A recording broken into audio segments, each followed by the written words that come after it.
Shalom, selamat datang dalam program podcast KPA online Jemaat Tamrin. Bapak Ibu, saudara-saudari sekalian, senang kembali bertemu dengan Anda. Apa kabar Anda hari ini? Semoga semua kita sehat-sehat dan selalu dalam lindungan Tuhan. Dan pada sore hari ini, sungguh satu kesempatan yang baik, kita boleh belajar bersama. Dalam program ini kita akan mendapatkan pelajaran-pelajaran dari firman Tuhan yang mendorong kita, yang membangun kita untuk tetap setia di dalam Tuhan. Baik, Bapak Ibu, saudara-saudari yang dikasihi Tuhan, dalam beberapa waktu ini kita akan bersama-sama dalam acara ini untuk mempelajari firman Tuhan. Bila ada pertanyaan ataupun komentar, tanggapan, kita boleh menuliskannya di kolom chat yang tersedia dalam program ini. Dan bagi setiap kita yang ingin sharing juga, boleh menghubungi kami dalam nomor-nomor yang akan kami bagikan. Dan juga pada sore ini kita akan mengadakan pelajaran ini bersama dengan sahabat kita di sana, di sini ya, yaitu Sister Lala ya. Selamat sore. Oke, selamat sore juga. Gimana kabar hari ini? Sehat ya? Puji Tuhan sehat. Puji Tuhan ya, sehat-sehat ya. Dan hari ini kita akan sama-sama lagi ya untuk belajar ya, Pak Pendeta, melanjutkan pelajaran-pelajaran kita sebelumnya. Dan hari ini masih tentang apa topik kita? Masih tetap topik yang sama, yaitu apakah Tuhan menciptakan setan ya? Wah, luar biasa ini ya. Dan topik yang menarik ini. Topik yang menarik, selalu menarik karena memang ini sangat erat ya hubungannya dengan perjalanan iman kita hari ini. Betul, Pak Pendeta. Dan ini bisa jadi satu kekuatan juga bagi kita yang hidup pada hari ini. Baik, Bapak Ibu, saudara-saudari sekalian, sebelum kita memulaikannya ya, Sister Lala ya, barangkali kita akan mulai dalam doa ya. Kita minta Sister Lala mengawalinya dalam doa. Baik, Bapak Ibu, mari kita berdoa bersama-sama. Allah Bapa kami dalam kerajaan surga, terima kasih Bapa yang penuh kasih, karena kami boleh bersama untuk kembali mempelajari akan firman Tuhan. Biarlah Engkau boleh hadir, biarlah segala apa yang kami pelajari, semuanya itu adalah untuk kemuliaan bagi nama Tuhan dan kebenaran firman Tuhan boleh dinyatakan. Ampunkan dosa kesalahan kami, biarlah Engkau memimpin kami dari awal hingga akhir. Di dalam nama Tuhan Yesus kami telah mengucap syukur. Amin. Amin. Terima kasih Sister Lala yang sudah mengawali pertemuan kita dalam doa. Dan sebagaimana pelajaran kita pada hari ini masih lanjutan ya. Bagaimana Tuhan menciptakan setan. Apakah Tuhan menciptakan setan ya? Beberapa waktu ini kita sudah belajar ya bagaimana asal mula dosa itu ya. Kemudian bagaimana dosa itu terjadi, pemberontakan yang terjadi di sorga, kemudian pindah ke bumi ya. Dan bagaimana secara dramatis pelanggaran itu terjadi pada manusia pertama ya tentunya ya, Adam dan Hawa ya, di Taman Eden di Taman Eden, taman yang penuh dengan kesempurnaan. Dan kita menemukan memang adanya seperti paralel ya, proses kejatuhan itu ada kemiripan. Hanya karena segigit buah saja. Hanya karena segigit buah. Apa salah dengan segigit awalnya menjadi dosa? Betul. Karena memang masalah dosa itu bukan soal segigit atau sebesar gigit apa gitu ya. Betul, tetapi bagaimana manusia itu memutuskan untuk melanggar, untuk tidak hidup dalam ketaatan, tidak menurut, sehingga mereka jatuh ke dalam dosa. Oke, Sister Lala, untuk kali ini apa yang mau kita ingin ketengahkan? Menyatakan kapan dan di mana iblis itu mendapat hukumannya. Bentuk hukuman apa yang diberikan oleh Tuhan.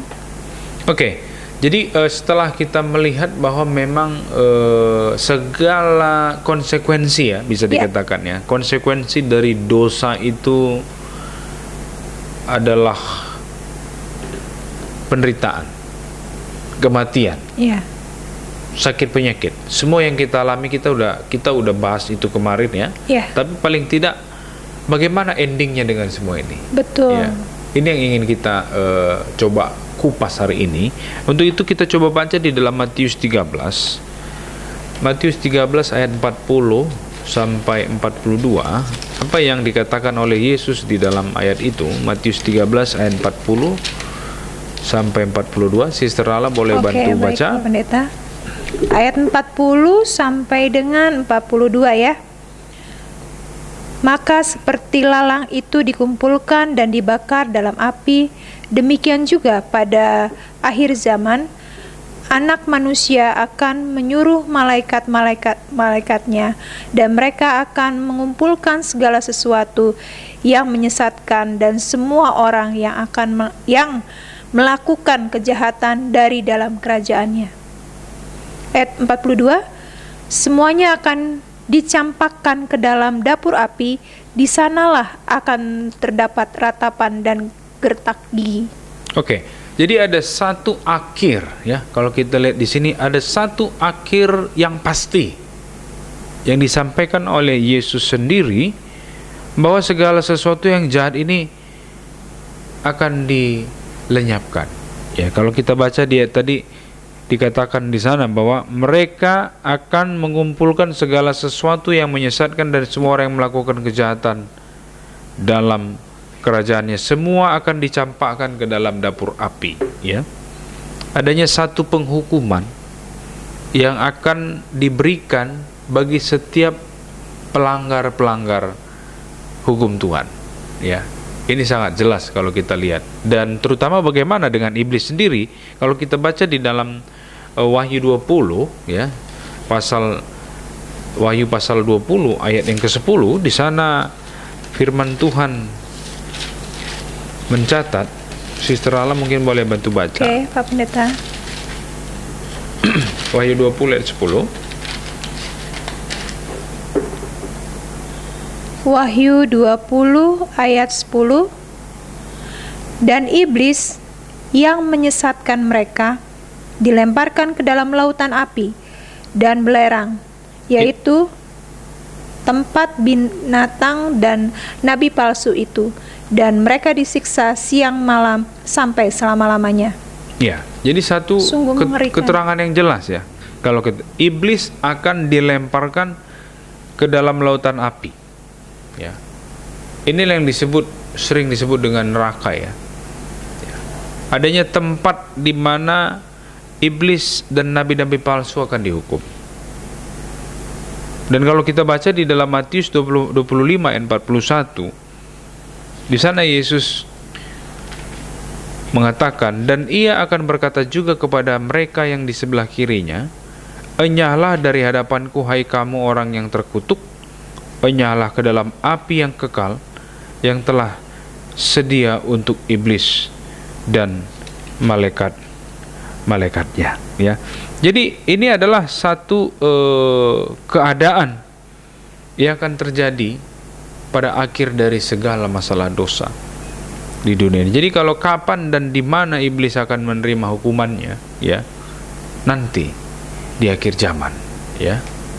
Berarti bukan hanya iblis saja ya, semuanya termasuk orang-orang yang melakukan kejahatan pun juga akan dilempar ke lautan tersebut. Ya, iblis dan segala pengikut-pengikutnya ya, apakah nabi-nabi palsu atau orang yang memang memilih untuk tidak selamat.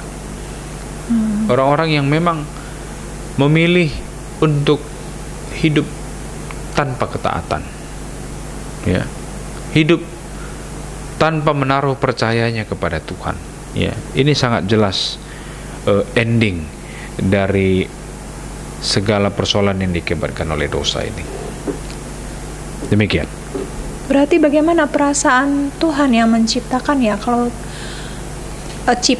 katakanlah manusia yang diciptakannya sampai begitu banyak. Saya jadi teringat cerita Sodom dan Gomora. Iya. Cerita tentang air bah. Iya. Perasaan Bapa yang menciptakan manusia itu kayak kita sebagai orang tua, kalau anak kita melakukan kesalahan saja, aduh sungguh sangat menyakitkan. Betul. Apakah Bapak juga seperti itu? Terus sebagai kita manusia, apakah kita memiliki pembela pada saat itu gitu loh, Pak Pendeta? Iya. Jadi kalau kita melihat ya, panjang sabarnya Tuhan itu tidak kurang untuk memberikan kesempatan kepada setiap orang bertobat. Panjang sabarnya Tuhan selama hidup seseorang itu nggak kurang untuk mengembalikan dia. Ketika dia salah jalan, Tuhan kembalikan. Ketika salah jalan, Tuhan kembalikan. Dan usaha yang dilakukan Tuhan itu tidak kurang.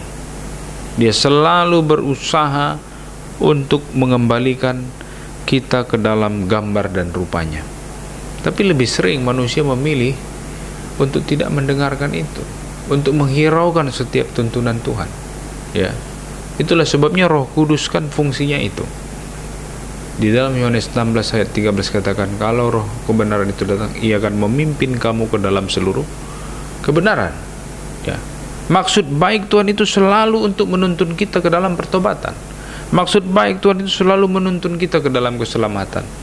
Tapi seringkali kita memilih untuk tidak menerima maksud Tuhan itu, sehingga perjalanan hidup ini sering berjalan tanpa Tuhan. Dan akhirnya apa? Ya, akhirnya kita hidup dalam kebinasaan. Dan sementara yang menjadi perhatian Tuhan bukan hanya saja pada orang yang tidak menurut, tetapi juga ada juga umat-umat yang setia. Umat-umat yang setia ini hidup di dalam penderitaan, mereka bertahan. Makanya Alkitab katakan, barang siapa yang bertahan sampai kesudahan, akan kuberikan apa? Kata Yesus, mahkota kehidupan. Mahkota kehidupan. Jadi semua ini harus memang ada endingnya. Jadi ketika pendisiplinan ataupun hukuman yang dilakukan Tuhan, itu bukanlah karena keinginan Tuhan untuk kebinasaan manusia. Karena Tuhan tidak pernah menginginkan manusia ini jatuh ke dalam dosa atau tidak selamat. Tuhan selalu ingin memulihkan kita ke dalam satu hubungan yang baik dengan Dia, hubungan yang penuh dengan damai sejahtera. Ya. Sementara di sisi yang lain, umat-umat Tuhan sedang bertekun dan mempertahankan iman mereka. Sehingga makanya ketika Tuhan menyaksikan penghukuman ini, hatinya sudah pasti sangat sedih, terlalah, ya. Hatinya sudah pasti sangat hancur, ya. Karena dia harus melihat gambar dan rupa yang dia ciptakan itu, manusia yang dia cintai menolak keselamatan yang dia selalu berusaha untuk meyakinkan mereka, ya.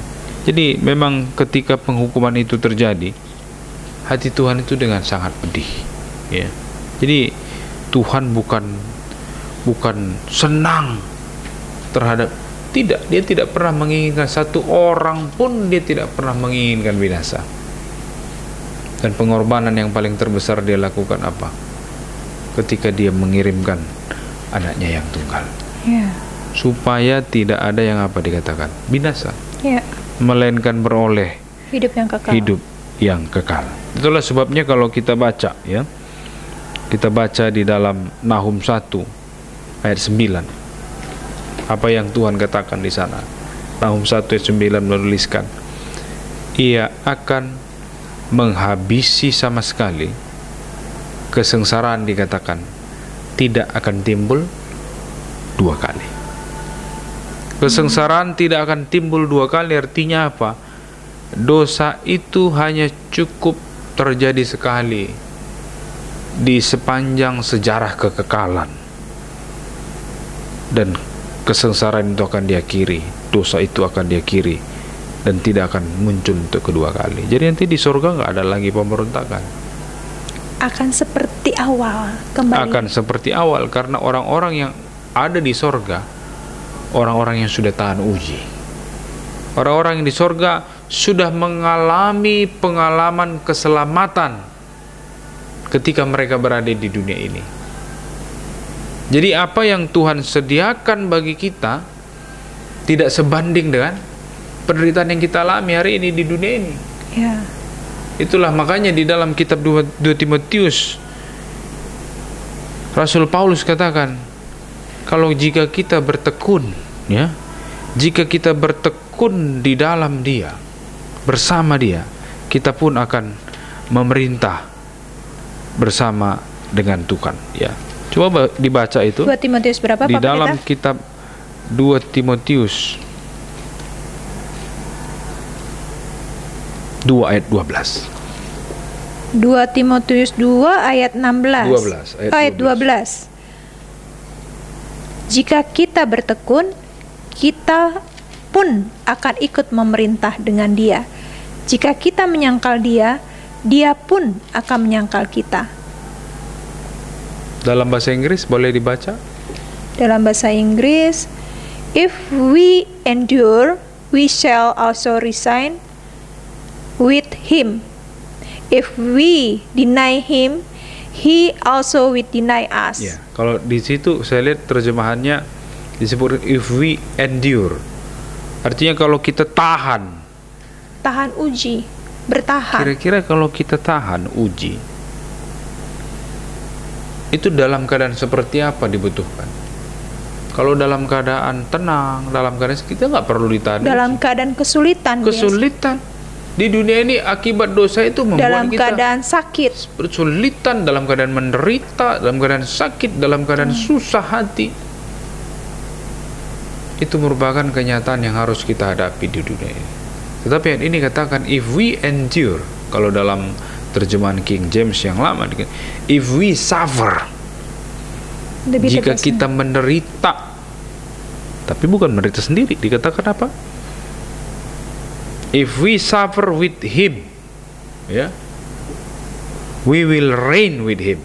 Artinya kalau kita menderita bersama dengan Tuhan, kita akan memerintah dengan Dia di kerajaan surga. di kerajaan sorga.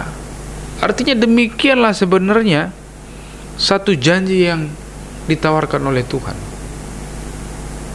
atas setiap pergumulan yang kita hadapi hari ini, atas setiap ujian yang kita hadapi hari ini, atas setiap pencobaan, ya, atas setiap tantangan-tantangan hidup, kesulitan-kesulitan. Pastikan kita berjalan dengan sewa, Ya. dengan Tuhan. Kalau kita lulus, maka kita akan memerintah dengan Dia. Dan berdasarkan pengalaman inilah sebenarnya kita layak berada di sana. Ya. Makanya Yesus katakan barang siapa yang tidak memikul salib, dia nggak bisa ikut aku. Ya. Hidup kita di dunia ini hidup pikul salib. Salib itu bukan salib yang ringan, Ya. tetapi setiap orang salibnya beda-beda, Betul Pak Pendeta. beratnya beda-beda. 1 Korintus 10 ayat 13 katakan apa? Pencobaan-pencobaan yang kamu alami, Ada pencobaan biasa. bisa tidak melebihi Kekuatan. kekuatanmu. Burden kita beda-beda, Ya. tapi yang dipastikan oleh Tuhan, burden itu tidak akan melebihi kekuatan kita. Jangan ada seorang pun merasa, wah beban saya, coba lu tanggung beban gua, gitu ya. Ada tuh pernah yang berbicara sama saya kayak Itu gitu. umumnya begitu. Coba lu nggak rasain, siapa yang gua rasain nih? Lain lagi. Karena setiap orang Tuhan tahu berapa berat beban yang harus dia pikul. Dan semua itu untuk memurnikan kita. Semua itu untuk menguji iman kita. Semua itu untuk membentuk karakter kita. Karakter sorgawi. Karena yang kita bawa ke sorganya apa? Karakter. Karakter yang bagaimana? Selain karakter yang mengasihi Tuhan, kita juga memiliki karakter-karakter yang sejati. Ya. Kesabaran, kasih, kemurahan, pengendalian diri kalau kita baca di dalam Galatia 5 ayat 21 dan 22. Itulah 9 buah roh. Itu yang akan kita bawa ke sorga. Makanya kalau kita baca di dalam Galatia 5 ayat 19 sampai 21, ya. Di luar dari buah roh ini, itu nggak akan masuk ke dalam kerajaan sorga. Jadi sekarang ini yang harus kita bentuk. Bagaimana karakter kita supaya bisa dibentuk oleh Tuhan di dunia ini. Ada yang banyak bilang sulit. Memang sulit. Bilang begitu banyak sulit. Memang Gak ngerasain sih gitu Pak Pendeta. Memang sulit. Nggak ada yang bilang mudah. Yang sudah dekat sekalipun dengan Tuhan tidak pernah merasa mudah. Bahkan Paulus sendiri, dia bilang apa? Sesungguhnya yang baik itu ada dalam diriku. Keinginan daging kita itu lebih kuat daripada keinginan roh. Makanya aku ini manusia celaka, kata Rasul Paulus.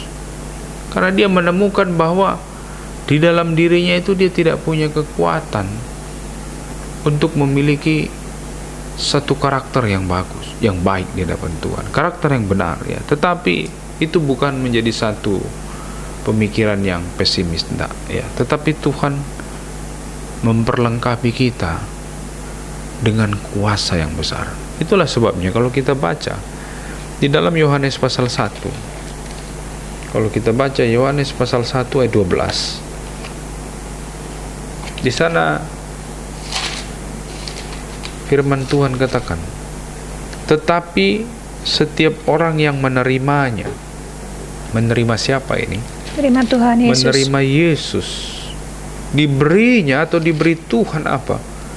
Kuasa supaya menjadi anak-anak Allah, yaitu mereka yang percaya dalam namanya.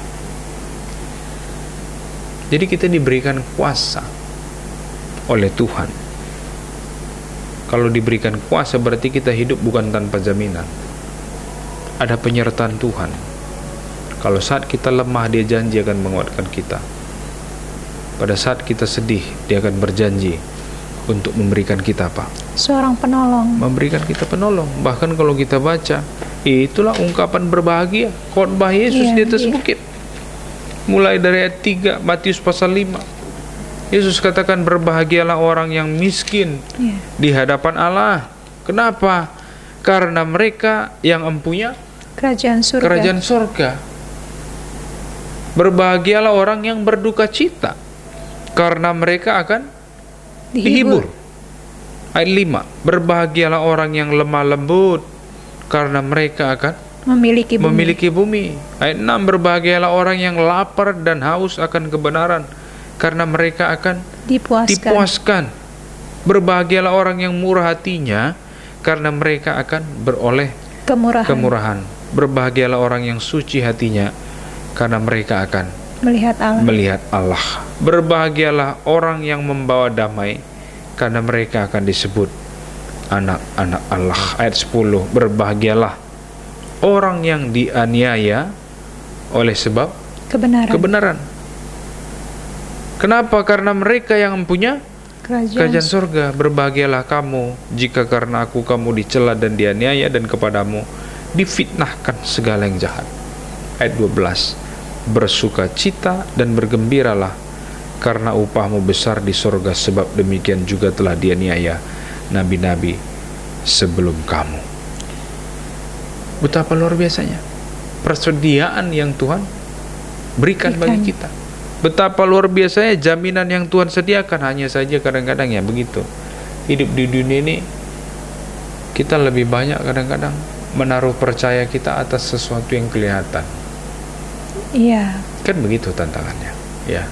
Sementara kita belum melihat bagaimana kekekalan itu. Disinilah sebenarnya iman itu perlu untuk selalu dilatih, supaya kita boleh terbiasa hidup dengan iman.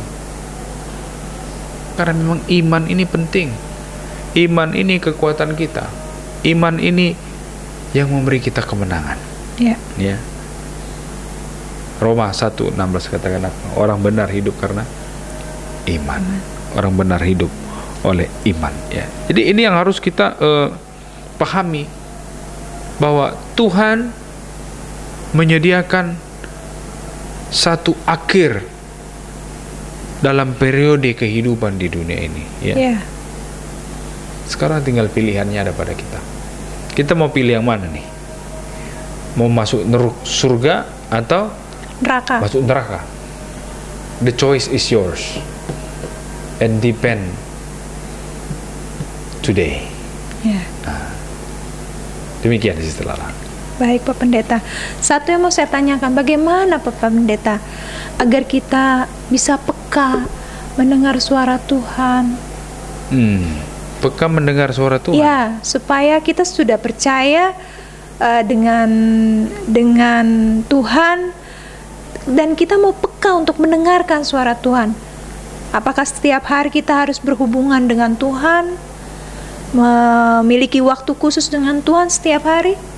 Ya, kalau kepekaan itu terjadi apabila ada latihan yang selalu dilakukan. Ya, sehingga kita mulai sudah terbiasa, ya. Makanya ini pembiasaan, ya, kalau saya kira ya. Kepekaan itu biasanya terjadi karena adanya pembiasaan, ya. Saya peka karena memang hal itu sudah cukup familiar dalam hidup saya. Ya, sudah cukup akrab, sudah cukup sering, dan itu sudah menjadi bagian dalam diri saya. Sehingga itu sangat peka bagi saya, ya. Demikian juga di dalam kita membangun kepekaan rohani kita. Kita harus membuat satu hubungan yang terus-menerus kepada Tuhan.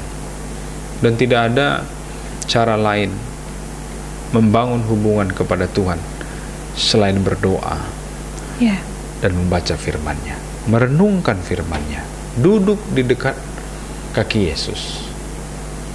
Duduk di dekat kaki Yesus, kita mendengar sabdanya.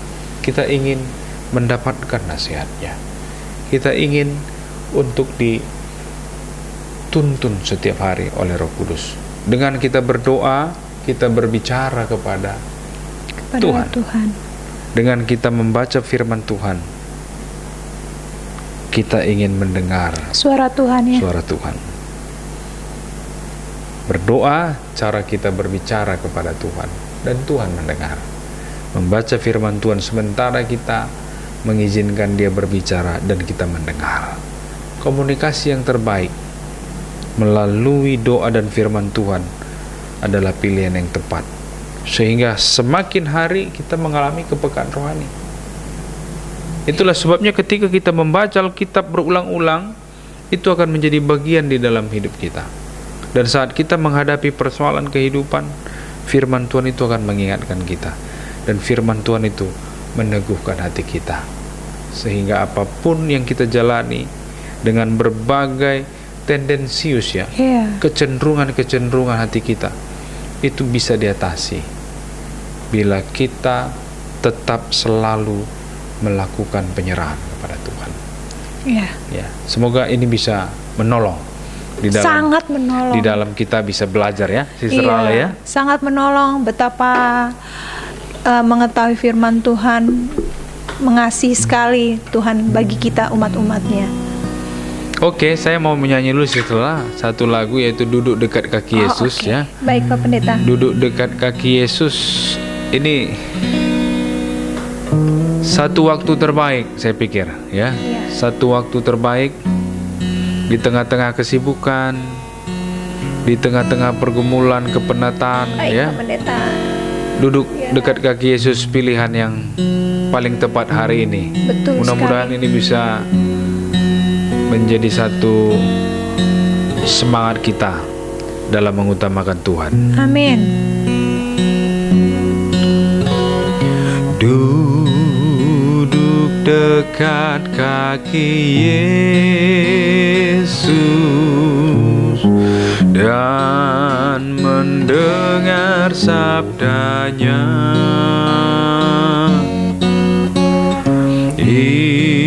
itulah tempat yang indah.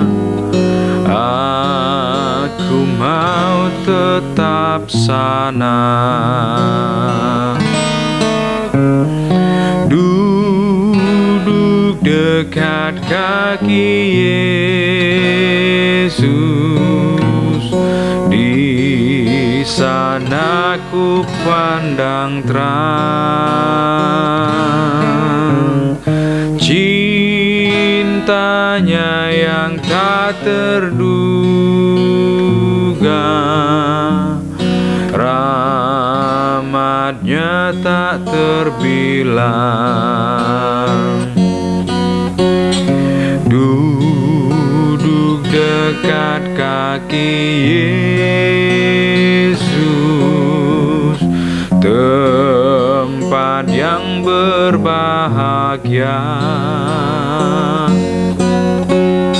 Sana ku buangkan dosa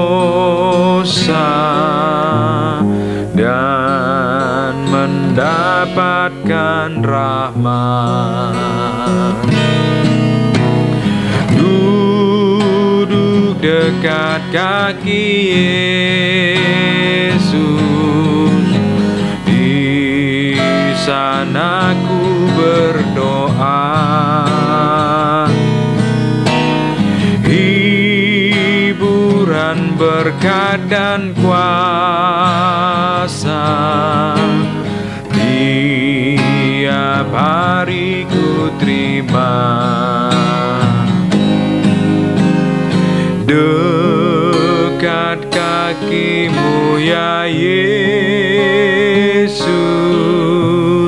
berilah aku berkat-Mu.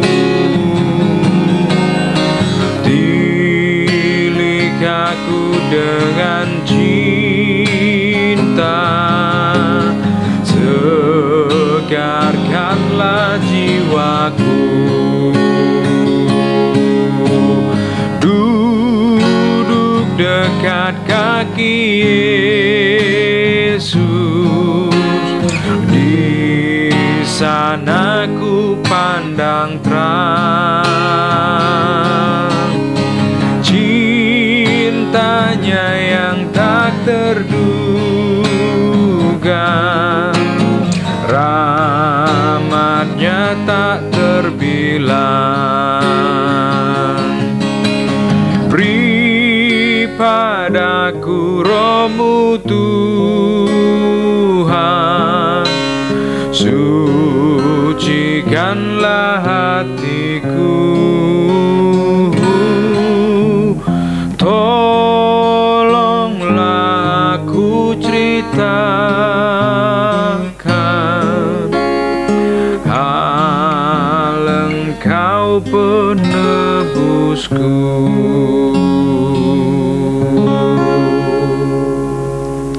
Amin. Amin. Puji Terima Tuhan. kasih Pak Pendeta. Terima kasih Sister Lala. Melalui lagu ini semoga kita semakin dikuatkan. Amin. Dan kita harus memiliki satu waktu terbaik duduk dekat kaki Yesus untuk membuat kita tetap selalu berada di dalam kasih karunia Tuhan. Amin. Untuk itu saya mengundang kita akhiri pertemuan kita dalam doa. Mari kita berdoa. Terima kasih Tuhan, oleh sabda-Mu kami boleh mendapatkan penerangan bagaimana pentingnya kehidupan kami hari ini memiliki hubungan yang erat dengan-Mu. Tuhan kiranya menolong kami semua, baik saudara-saudari kami, para pendengar, di mana saja mereka berada dalam setiap kehidupan, pergumulan. Biarlah kiranya Tuhan berikan kekuatan, memampukan kami tekun dalam iman dan setia sampai akhir. Biarlah kiranya pelajaran yang sudah kami terima, Tuhan boleh menyempurnakannya di dalam hati kami, sehingga firman Tuhan itu mengambil tempat dan kami boleh diubah, membentuk karakter kami, membentuk tabiat kami untuk melewati segala pemurnian dengan baik, dan kami boleh mewarisi kerajaan sorga yang Tuhan telah sediakan bagi kami. Terima kasih Bapa, biarlah kiranya berkat-Mu boleh menjadi bagian kami dan seluruh Bapak Ibu saudara-saudari yang mengikuti acara ini, sehingga semua kami tetap bersuka cita di dalam segala kebaikan-Mu. Terima kasih Tuhan, inilah doa kami. Terima kami sebagaimana kami ada dalam nama Yesus. Kami persembahkan doa ini. Amin. Amin. Baik, terima kasih Bapak Ibu saudara-saudari sekalian. Demikian acara kita pada hari ini. Semoga pelajaran ini dapat menjadi berkat bagi kita sekalian. Anda saja di mana berada, Demikian juga bila ada yang ingin bertanya atau memberikan tanggapan ataupun komentar, dapat menuliskannya di kolom chat yang tersedia dalam program ini. Tuhan memberkati, sampai bertemu. Shalom.